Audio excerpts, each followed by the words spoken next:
And it was a very difficult decision on my part. A tactful response from President Biden, who on Monday arrived in the UK following the announcement that cluster bombs will be included as part of the US's $800 million package of military aid to Ukraine. It's fired from an artillery shell, and in the air, as opposed to on the ground, it releases a number of bomblets that explode over an area space of hundreds of meters. The UK is one of more than 100 countries, not including the US, Ukraine or Russia, who've signed a treaty banning cluster bombs' use. That said, asked in 2022 about reports that Russia might be using cluster bombs, this was the Biden administration's response. If that were true, it would potentially be a war crime. Opponents' concern is that unexploded bomblets can harm citizens once the fighting has stopped.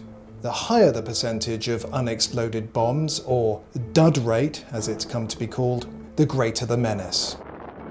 However, the Pentagon says the cluster bombs they're sending to Ukraine have a dud rate of 2.35%. That compares with dud rates of up to 40% for Russian cluster bombs, which are already in use. We head from here to NATO in Vilnius, where we stand as two of the firmest allies in that alliance, and I know we'll want to do everything we can to strengthen Euro-Atlantic security. In the meantime, to Vladimir Putin's horror, a revitalized alliance will be on display at the North Atlantic Treaty Organization's annual summit in Lithuania.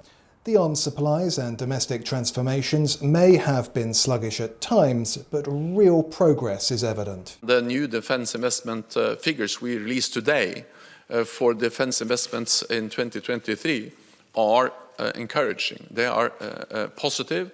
Their biggest increase in decades, 8.3% increased defense spending across Europe and Canada in real terms, adjusted for inflation. That is something we haven't seen across NATO for decades. In 2014, the alliance set a target for each member to spend 2% of GDP on defense, with 20% of that going on equipment. Those goals, agreed after Russia's occupation of parts of eastern Ukraine and annexation of Crimea, were supposed to represent a new urgency. The other purpose was to alleviate legitimate American frustration that Europe wasn't contributing enough to its own security. And some rightly want Mr. Biden to keep up the pressure. He needs to hold their feet to the fire.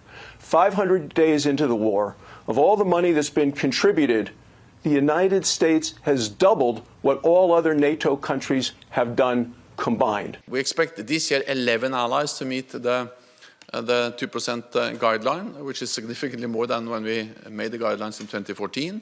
That was a decade pledge that will then run out or end in 2024. So in next year we expect significantly, substantially more allies to meet the 2% target. Now a debate is underway as to whether Ukraine should benefit from a formal Western security guarantee, or maybe join NATO. President Biden is cautious about membership, but the West has already decided that defending Ukraine from Russia is in its interest, hence the weapons supplies. It's no good trying to beat the Americans up. They've provided 80% of the munitions so far. I think they felt they were slightly nudged into the support for F-16s by Britain and Ben Wallace.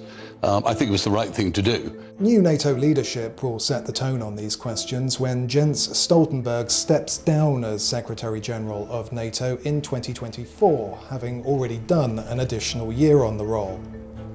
Unfortunately, the Biden administration has hurt the cause by nixing the UK Defence Secretary Ben Wallace as a possible candidate for the role, in an example of the anti-UK strain that remains within Mr. Biden's foreign policy. I think Ben Wallace is, of all the candidates I've seen, is the best qualified. The way it's been slightly personalised is unfortunate. Frustratingly, this removes a serious defence thinker from the running, and the onus is now on Mr. Biden and his partners to come up with someone else of similar calibre. Our relationship is rock solid with people in the United States, Great Britain, and I look forward to our discussions.